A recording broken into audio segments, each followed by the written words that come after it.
Isang mapagpalang araw po ng Sabado, November 1 na po, 2025. Kabayan, meron tayong pinaka-latest na weather update sa lagay ng ating panahon. But before that, please don't forget to like and subscribe and then pahit na rin ng notification bell. Maraming salamat po. Dalawang low pressure area na po ang aktibong minomonitor natin at yung isa naman ay nasa loob na ng ating Philippine Area of Responsibility. Yung isa naman bagyo na nasa silangan po ng Mindanao ay nagbabanta ng pumasok sa loob ng PAR sa araw po ng linggo. Pagpasok nito sa araw ng linggo ay magiging bagyo ito at tatawagin pong bagyong Tino. Sa ngayon ho, ito na mga unlikely or nasa green update tayo. Green line po na low pressure area ay meron pong lokasyon na 165 kilometers west, southwest of Coron, Palawan. May mga lugar na naaapektuhan ito mga kaibigan, mga kababayan. So maging alerto at maging handa po tayo mamaya.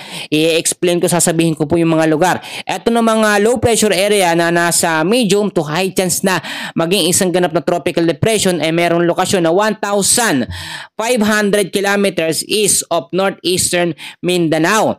Pagdating ng Sunday po ay nasa loob na ito ng ating Philippine Area of Responsibility at ito po ay magiging isang ganap na bagyo na, no, kasabayan ng kanyang pagpasok. Pag naging bagyo, tatawagin po itong bagyong Tino. So bukod po dyan sa dalawang LPA na yan, ay meron din po tayo ngayong tinatawag na heavy rainfall warning. So dahil po ito sa low pressure area, meron po tayong ina-expect ngayong araw po ng Sabado na 50 to 100 mm sa dami ng pag-uulan dyan po sa may Coron, Palawan. Dahil yan sa trapper extension po ng low pressure area. Yung low pressure area naman na yan, sa ngayon ay nasa unlikely to low chance na maging isang ganap na bagyo. Pero hindi pa rin natin i-rule out yung mga possibilities na yan po ay maging isang ganap na mahinang bagyo. Ang senaryo dito ay posibleng sabay na magbuo pa o mabuo bilang bagyo. Yang isang LPA na nasa loob ng PAR at yung nasa labas. So patuloy natin yung imo-monitor. So balikan natin yung dalawang LPA na yan na nagbibigay ng mga pag-uulan. Meron ho tayo ngayon forecast weather condition. Ito naman yung mga weather system na nakaka-apekto sa malaking bahagi ho ng Luzon, Visayas at Mindanao. Tulad ng aking sinabi, dyan sa Coron, Palawan, ang weather condition po cloudy skies with scattered rains and thunderstorms dahil po sa low pressure area.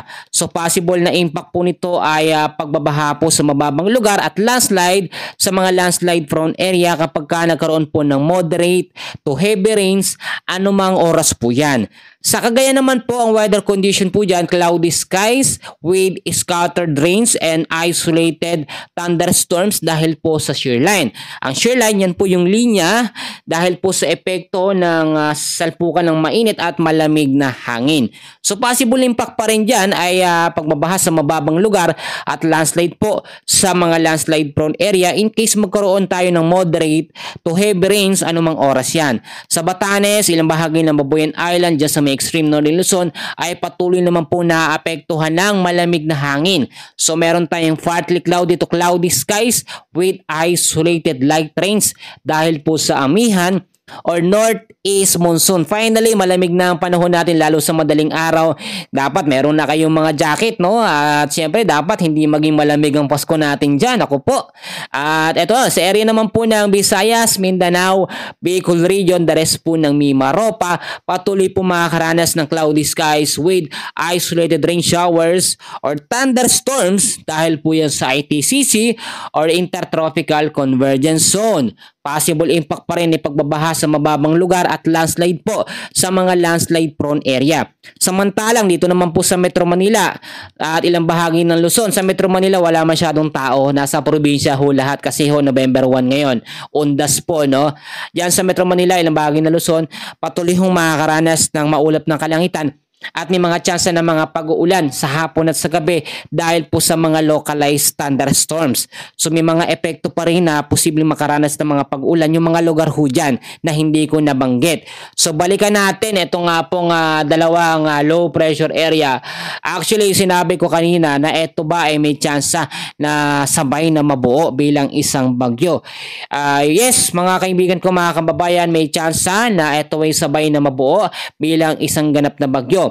Pero mas mataas ang chance na maunang mabuo itong LPA na nasa medium to high chance dito sa may silangan po ng Mindanao na maging isang ganap po na bagyo. So kapag yan ay naging bagyo, tatawagin bagyong Tino, tapos kapag sumabay pa itong isang LPA na yan na magiging isang bagyo, tatawagin naman bagyong Juan. So yan po pang 20 na bagyo at pang 21, no? So halos ang dami na bagyo talaga tayo nararanasan. Alam nyo, doon sa pinakahuling update natin, sinabi ko ho kapag November o December, medyo nababawasan yung limit ng mga bagyo dahil po malamig ang hangin. Iba kasi sa habagat, iba din sa amihan. Pero may mga chance pa rin sa mga pagbabago. Tulad na lamang po sa mga weather system na nakakaapekto. Alam nyo, kaya mabilis na develop yung mga bagyo ngayon kahit po nasa malamig na season tayo o northeast monsoon tayo. Dahil sa ibang weather system.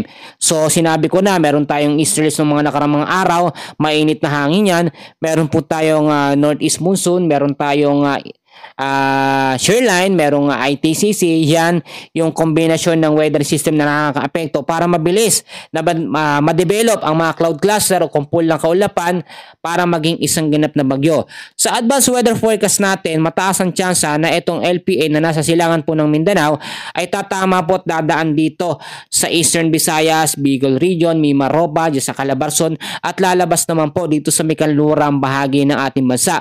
Yung North Luzon, Central Luzon, South Luzon ay may chance naman maapektuhan ng trap or extension po ng hangin ng banta na magiging bagyong Tino. Pero dito naman po sa bandang baba, no, sa Mindanao, yung mga lugar naman na yan ay posibleng balikan din na tinatawag natin na ITCC o dyan makaapekto yung sama ng panahon ng mga localized thunderstorm. Mga kaibigan, mga kababayan, may mga posibilidad pa sa pwedeng mangyari o pagbabago sa kilos at galaw po ng ating panahon. So mas maganda na lagi na lamang kayo nakaantabay sa ating weather update dahil nga po time to time, no, ay nagbabago, no, every 6 hours, no, araw-araw may pagbabago sa forecast. Alam nyo, kahit dalawang bagyo yan, pwede yan magbago. Pwedeng mawala ito kasi nasa unlikely na category at pwede rin naman itong lumihis o mag-record. May mga ganong senaryo po tayong kino-consider. So mas maganda na lagi kayo nakaantabay sa ating weather forecast. At muli, ako'y nagpapasalamat sa pagtyatsagaho nyo sa pakikinig sa aking weather update kahit hindi man tayo ganong ka-perfect. Yung mga sources naman natin galing po sa mga legit na website na ating kinukuhanan at ating mga weather system na ginagamit ay talaga naman pong very accurate. Yan lamang po ang ating update sa ngayon. Maraming salamat. God bless po sa inyong lahat.